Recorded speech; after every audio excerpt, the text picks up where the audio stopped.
Good morning, and a warm welcome to your show, Sunny Mornings, Venice Beach.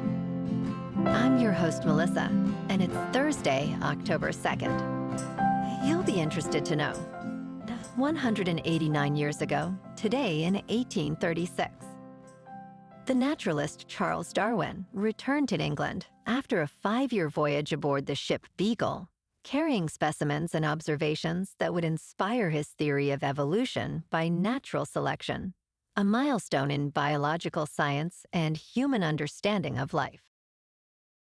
So now you know. And now, it's time for the Surf Report. This morning, it's looking clean with 2 feet of waves. Conditions stay consistent through the morning, holding at 2 feet until around noon. But then winds shift to sideshore at 4 miles per hour and conditions become fair.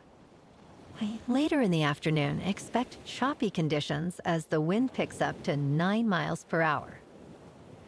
Best time to ride is at 9 a.m. with a 4-foot outgoing high tide when the southwest swell is 1.5 feet at 13 seconds and the offshore wind is 3 miles per hour.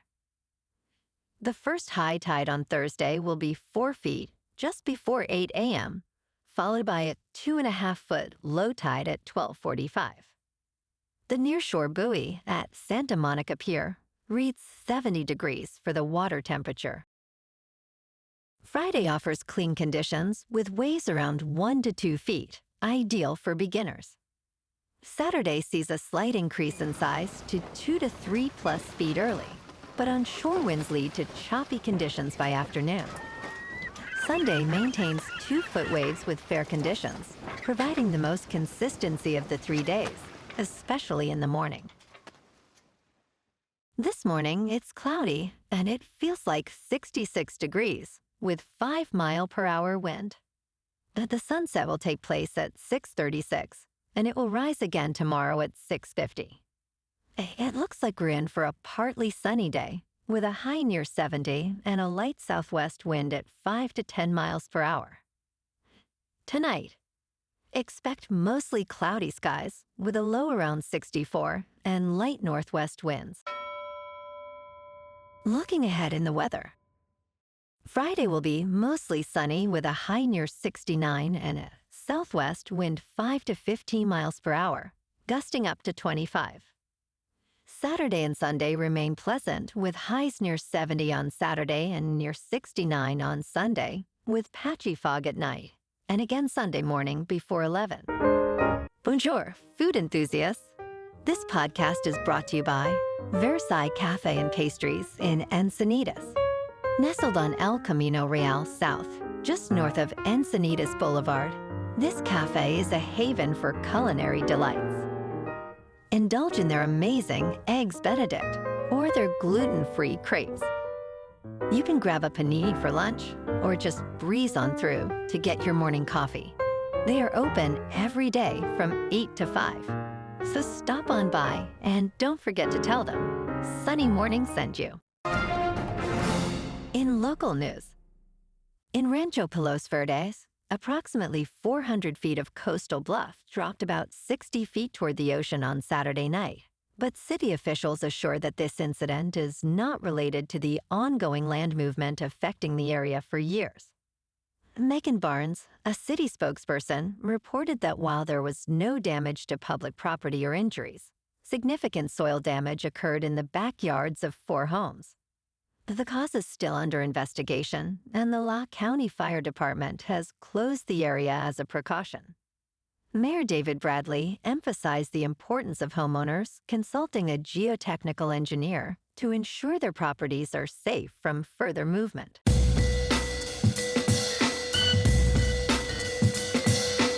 Now on to sports. The Big Ten is in discussions about a private capital deal that would infuse at least $2 billion into the league and its schools, sources told ESPN on Wednesday.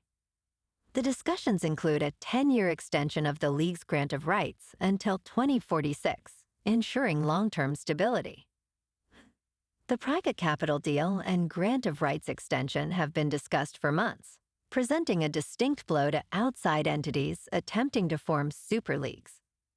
A decision on the private capital deal is expected soon, with 3 entities under consideration. The setup being discussed is the formation of a new commercial entity, Big Ten Enterprises, to house all revenue generation. And tonight on Thursday Night Football, the 3-1 49ers are at the 3-1 Rams.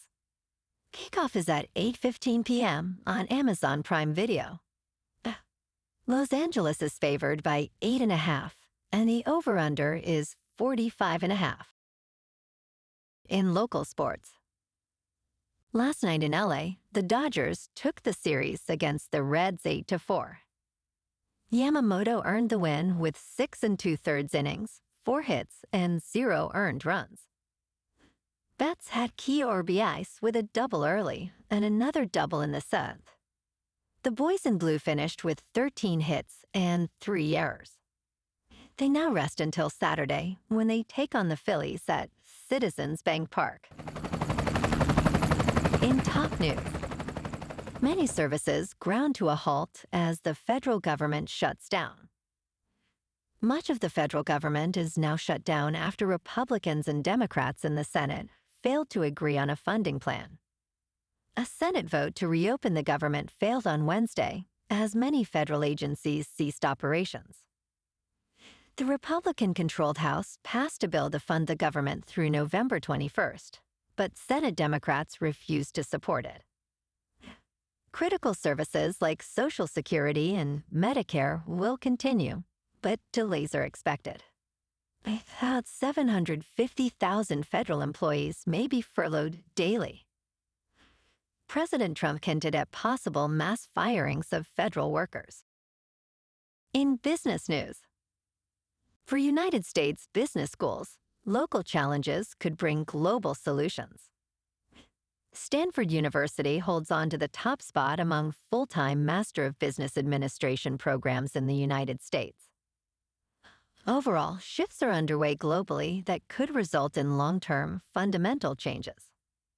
Students again weigh career prospects as a top interest post-degree. Consulting, technology, and finance account for the largest share of new jobs within 3 months of graduation. All this poses an intriguing question. Is the future of business education starting to move abroad, even if slowly? The complete list of schools and detailed methodology are available at bloomberg.com/businessschools. In crypto movement, Bitcoin is up 4% to just under $119,000. Ethereum is up 5% to just under $4,400. And XRP is up 4% to $2.96. Moving on to a more local vibe. In our community spotlight on health and wellness, we are working with a national Pilates studio to bring you some free classes, so listen up. Check out Club Pilates, with several locations in the San Diego area. Pilates presents a comprehensive wellness approach, cultivating strength, reducing tension, and elevating mental well-being. Scientific research affirms its benefits. So now you can check out Club Pilates for a free class, with locations in Encinitas, Solana Beach, Oceanside, La Jolla, and more. Just be sure to tell them Sunny Morning sent you by. And now, back to the show. Let's talk tech. Startup Anything has achieved a remarkable valuation of $100 million after reaching $2 million in annual recurring revenue in just 2 weeks. Vibe Coding, which utilizes artificial intelligence-powered coding tools to create apps and websites through natural language prompts, is rapidly gaining popularity. Co-founders Dhruv Amin and Marcus Lowe aim to assist non-technical users in developing complete applications. Amin stated that users have already created fully functional apps, such as a habit tracker and a hairstyle try-on app. Despite intense competition, experts believe there is substantial demand for diverse app-building products. news. Taylor Swift is set to dominate the box office once again with the official release party of A Showgirl, which is projected to debut between $35 million and $40 million this weekend. This significant ticket sales estimate comes just 2 weeks after the film's announcement, with little promotion beyond Swift's social media. The event coincides with her 12th studio album, The Life of a Showgirl, releasing on October 3rd. In competition, Dwayne "The Rock" Johnson's The Smashing Machine aims for $8 million to $15 million, while Leonardo DiCaprio's One Battle After Another targets $10 million to $11 million. Meanwhile, Disney's re-release of Avatar, The Way of Water, seeks $3 million to $4 million from over 2,000 theaters. Well, alrighty, folks, it's time for the quote of the day. And today, our quote comes from the American writer and philosopher Henry Adams. And he said, "Chaos often breeds life when order breeds habit." And that's a wrap for this morning. You can check out our Instagram, YouTube, and TikTok for some captivating aerial videos with local news and the surf reports. Have an amazing day, my good friends. We'll see you tomorrow with another episode of Sunny Mornings Venice Beach.